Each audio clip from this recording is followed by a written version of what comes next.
Hello and welcome to the Whole Health Cure.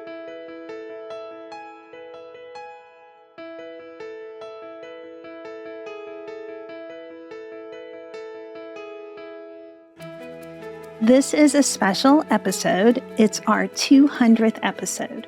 This has truly been an amazing ride, and it wouldn't be nearly the reward if it wasn't for all of you. I want to thank you. Your support has helped us make it this far. And I want to thank our wonderful guests who have shared so much knowledge and inspiration. You are incredible and keep up the amazing work. I can't wait for the next 200 episodes. In honor of this milestone, we have a surprise. We are doing a mic swap. I'm going to be the guest, and our host is Tina Morgan. Tina was my partner in crime starting this podcast, and she produced over 150 episodes. She is now the Director of Special Projects at the Emory Office of Wellbeing. And I am going to hand over the mic to Tina. Thank you so much, Sharon. This is such an honor, and it's such an exciting milestone. This is amazing. Well, let's start by giving you a proper introduction first, since most of your listeners might not know all that you do. So I'll read your intro today. Dr. Sharon Bergquist is Pam Rollins Professor of Medicine at Emory University School of Medicine. She is a practicing internal medicine physician, scientist, and lifestyle medicine pioneer with over 25 years of experience in patient-centered clinical care. She founded Emory Lifestyle Medicine and Wellness. A signature program developed through the center is the Emory Healthy Kitchen Collaborative. She has been the lead investigator or co-investigator in over a dozen clinical trials that have received $61 million in funding. She has received over 30 patient care awards, including being nationally recognized in the top 1% of her specialty by Press Ganey, and has been peer voted by her physician colleagues as a Castle Connolly top doctor and one of Atlanta's top doctors for multiple consecutive years. Dr. Sharon has appeared on or been interviewed for over 200 news segments. She holds a degree in molecular biophysics and biochemistry from Yale College, attended Harvard Medical School, and completed her internship and residency in internal medicine at the Brigham and Women's Hospital in Boston, Massachusetts. What a bio. So today we are going to reflect on what we have learned through podcasting. We'll recap the biggest themes from our guests, discuss the health trends to anticipate in 2024, and maybe even share a sneak peek of what's ahead for the podcast. So let's begin. Dr. B or Sharon, what motivated you to start this podcast in the first place years ago? Tina, it makes me think back in 2017 when you and I were so passionate about implementing lifestyle medicine in healthcare. And this podcast really became an outgrowth of that. Tina and I were very committed to bring evidence-based lifestyle medicine. There's a lot of information about nutrition available publicly, a lot of commercialized information. And we wanted to bring evidence-based medicine, which has been shown in so many studies to be incredibly effective, preventing 80% of chronic disease. And we wanted to make it accessible to as many people as possible. So in addition to the clinical programs that we implemented at our institution, we wanted to share the science that so many of the experts that we knew and were colleagues of ours were creating and implementing at their institutions. And this podcast really became an outgrowth of our excitement about the science behind wellness and longevity. Absolutely.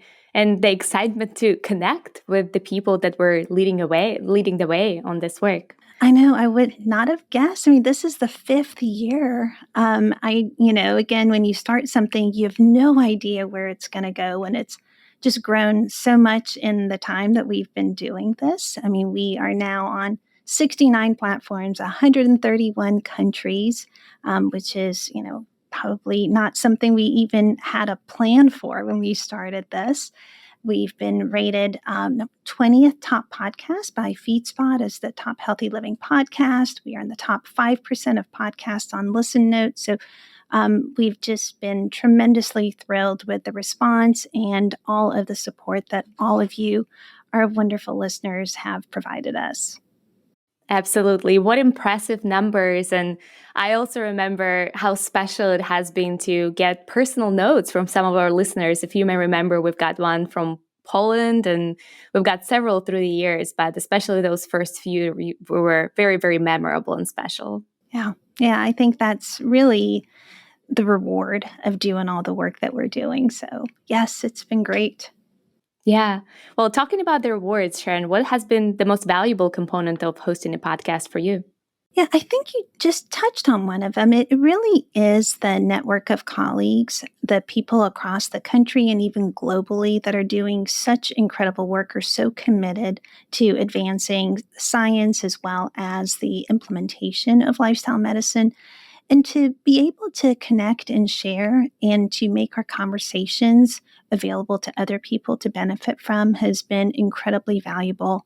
And both you and I know that anyone trying to implement this, type of care that's more prevention oriented, more centered around, food as medicine, lifestyle as medicine, there are a lot of uphill battles. And I think if you're going to do something like this, you have to get used to setbacks. And talking to colleagues has been just an amazing support to know that they are going through the same thing, sharing our path, getting ideas, brainstorming. So the network, the community has been absolutely amazing. And as you just said, getting the feedback from the people who are listening, all of you who have shared so much about how much you're learning. My own patients have shared so much about what they're learning from the podcast. I think these have been tremendously valuable. Having a support group, absolutely. And let's lean into that, the challenging component, Sharon. You mentioned sometimes it is an uphill battle. So what have been some of the hardest parts of this? Well, I mean, I think any podcast is a lot of work. Unless you do it, you don't really appreciate just all that goes into it. When you and I started, we were kind of a two-man show. And everything from selecting guests, and we're very careful about our guest selection because we are very committed to making sure that our guests are very science-based in their approach that they're presenting. So just selecting guests, scheduling everything from the production pieces of it. We're now so fortunate to have a growing team with Sydney Park doing our video and helping with production. Huge shout out to Radio MD, incredibly professional with their audio editing, and we couldn't be more grateful for the final products that they've been helping us create. And the posting, the dissemination, there's so many variables. So I think from the podcast standpoint, that's certainly a challenge, but it's something that if you're passionate and committed, like everything else, it's very worthwhile.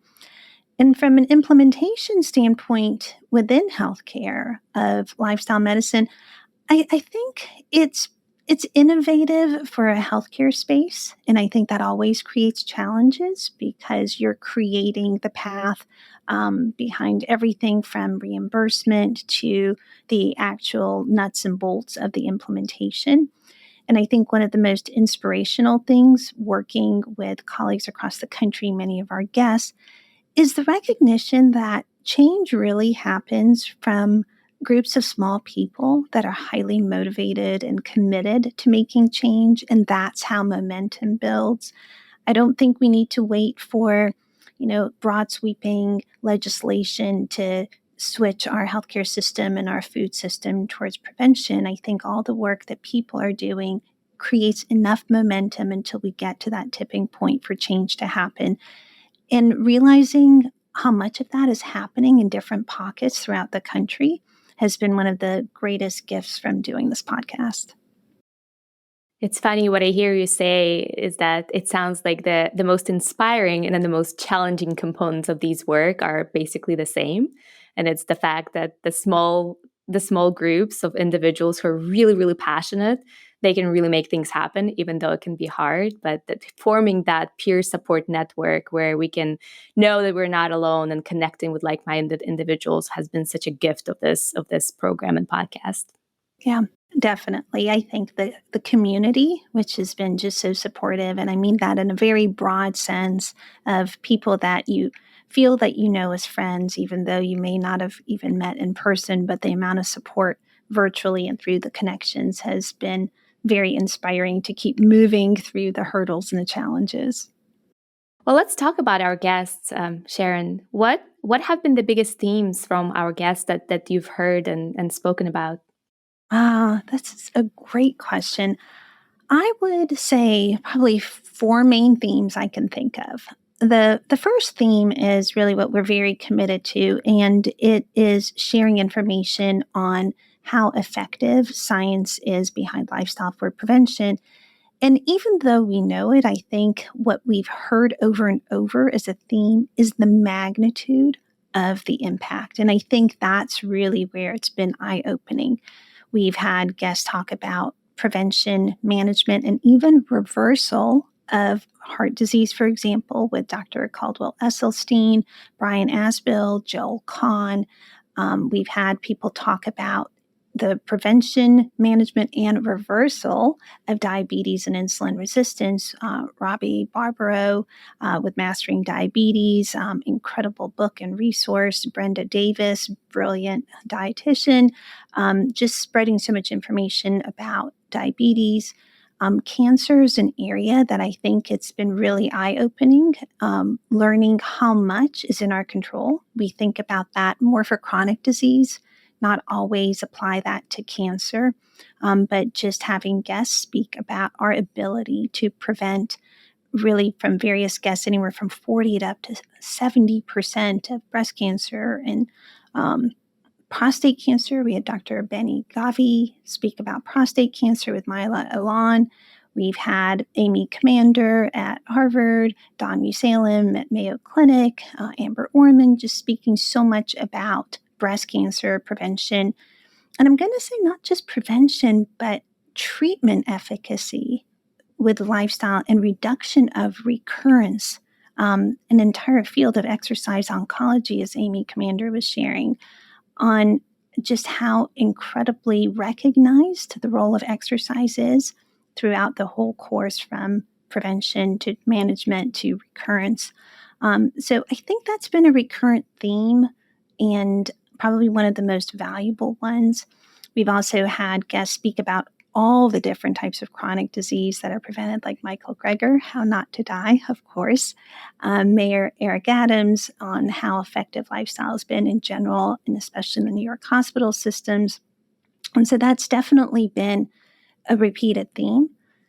I would say the second has been microbiome. I think since the time we've been doing this podcast, there's been an explosion of research as well as information and kind of greater awareness of the importance of the microbiome. So we've had Dr. Will Bulsiewicz, who's been on 3 times, incredible book, Fiber Fueled. If you want to hear that episode, it was 106 actually. And I highly recommend. He's just such a wealth of information. Dr. Robin Chutkan has been on. She's, again, one of the leading experts, Emran Meyer.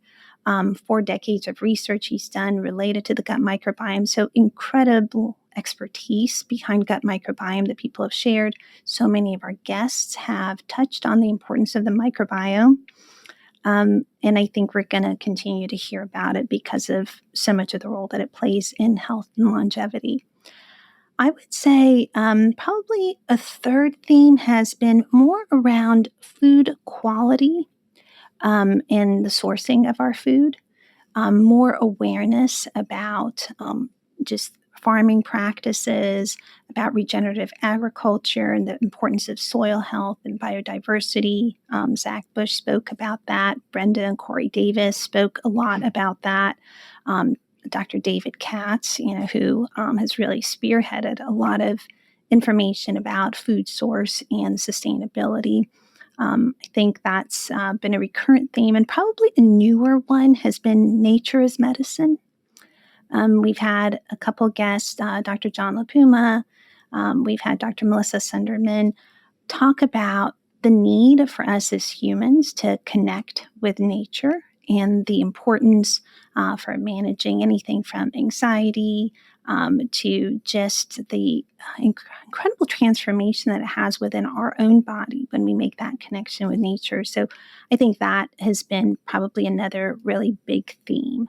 But it's all really just astounding, of our kind of ecosystem, really. This all kind of speaks to how connected we all are as individuals, as gut bugs, as nature.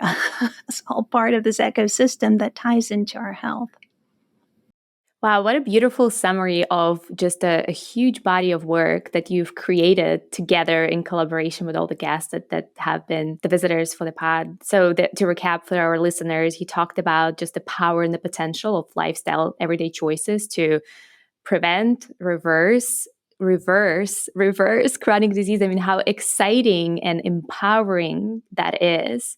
The second trend you talked about was the microbiome and continued expanding research and just understanding how much influence our microbiome has.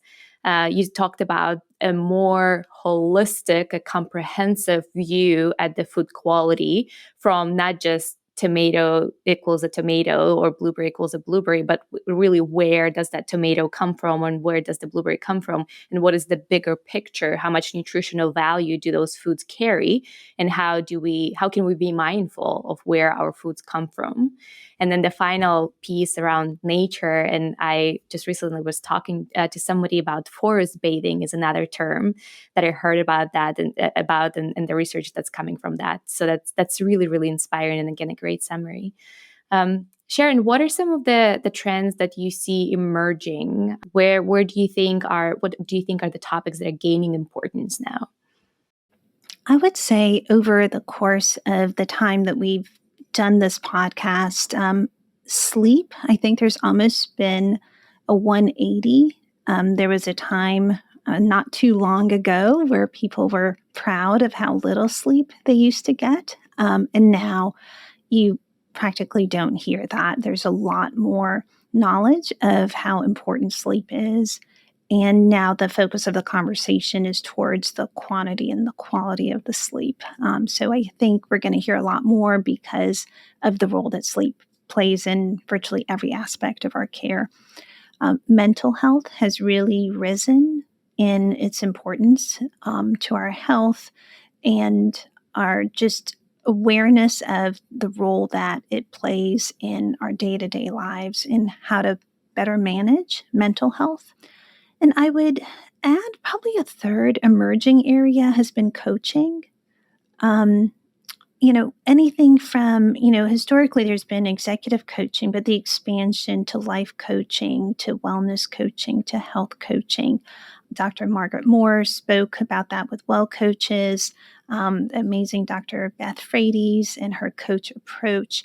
I think a lot of physicians are also now doing coaching. There's certainly a lot of coaching programs and people certified in coaching, including you, Tina. And I think it plays such an important role in the health behavior change. And it's becoming so much more commonplace for people to work with coaches. And I think we're going to see more of that as a trend. And that is so hopeful, Sharon. I completely agree with you. I love now having colleagues or friends who brag about how beautiful quality and how much sleep that they're getting. I mean, this is so great to hear that people are now slowly shifting towards taking pride into what they now know is a great lifestyle behavior to indulge in. And I appreciate what you've talked about with mental health and as we learn more and as we hopefully learn to look at it from a different perspective and really embracing mental health as a part of health. From the Office of Wellbeing perspective where I sit in today, one of the campaigns that we're talking about is just mental health is health and is capital in capital letters because it is a part of our health as is any other part. And it is important to recognize that. And I really, really appreciate you, of course, mentioning the health coaching too. I think I've personally really enjoyed learning more and getting the certification. But to me, this is just a sign of our recognizing that there needs to be a bridge between knowing what the science says around lifestyle, and then allowing and helping people to actually adopt the science in their life, and the fact that it's not that easy, and small kind of digestible points and accountability to help people take that from the statistics on the paper into what does it look like on their plate, what does it look like on their schedule, is just imperative. Right. Absolutely. That connection between the science and the implementation, the practical piece of it, because we're humans and humans are flawed and life is hard. And I think having the support through coaching or a very structured approach to implementing is very valuable. Well, Sharon, let's talk a little bit more about the trends for 2024. And I would imagine that your listeners, our listeners, especially given the respect that you have as the thought leader, would especially appreciate hearing that from you. So what do you think are the trends that are coming our way in 2024? 2024, I would say we're going to see more of digital health and wearables implemented within a healthcare setting. I think a lot of that is already taking place. I think there are a lot of digital apps. Again, speaking to what you just spoke about, the implementation piece, helping people at a granular level make better decisions. It's such a complement to the advice we give in an office visit, but the actual implementation day to day, I think there's a lot of digital health technology, wearables, getting real time health metrics, how you're doing day to day, anything from heart rate variability, sleep quality, and integration of that into care. I would like to envision a very optimistic use of AI within healthcare. I think we could use AI to improve health behavior. There's certainly the possibility for AI to recognize people's preferences and habits. If it's Sunday night and I'm at the grocery store, and I do this weekly, it should be able to know my preferences and send me cute little prompts to make sure I make good choices and help me for the week. And I think the role of AI in behavior change is really powerful if we kind of train algorithms to help us do that. I think we're going to see more personalization of care, especially around nutrition. I think personalized nutrition is probably going to take the lead in the personalization for health behaviors. By that, for example, eating for your microbiome. I think we're also going to see more tailoring of diets. For example, if we have data showing plant-based diets across a population are efficacious, I think we're going to get more tailored advice for people based on their personal health condition, their preferences, hopefully with some genetic or microbiome data. So a little shift towards kind of less one size fits all and more personalized information. So I would say those are probably the trends I'd be looking for in 2024. Thank you. It's really, really fun to hear that from you. And again, with the thought leadership and experience that you have to offer. If that's okay, I will add a few from the perspective that in the hat that I wear, again, from the Office of Wellbeing. And for the listeners who might not be familiar with the Office of Wellbeing at Emory, we think about it from the perspective of our employees and our team members within all the different Woodruff Health Sciences Center units, including healthcare, but also health sciences schools, and really thinking about it from the systematic, from the organizational perspective. How do we conduct business, if I may say that, in a way that is appreciative of the well-being of our humans? And so with any decisions that we make, how do we make sure that we at least consider the decision through the lens of well-being? And some of the things that we're seeing and where I hope that we might be going through is really, again, integrating the science that we know, what are the lifestyle behaviors, or what does the science in general tell us about personal well-being and health, and how can we integrate that into the design, into the architecture of the spaces where people work, where people play, where people study, where people shop, etc. And so we're really thinking about it from the operations perspective and thinking, okay, can every meeting or every interaction have a moment of well-being, whatever that might be, right? Or as we think about benefits, for example, or as we think about our cafeterias and walk-in spaces, can we make sure that the stairs are readily available, or the planned forward options options, plant-based options are readily available, front and center, accessible in the cafeterias, things like that.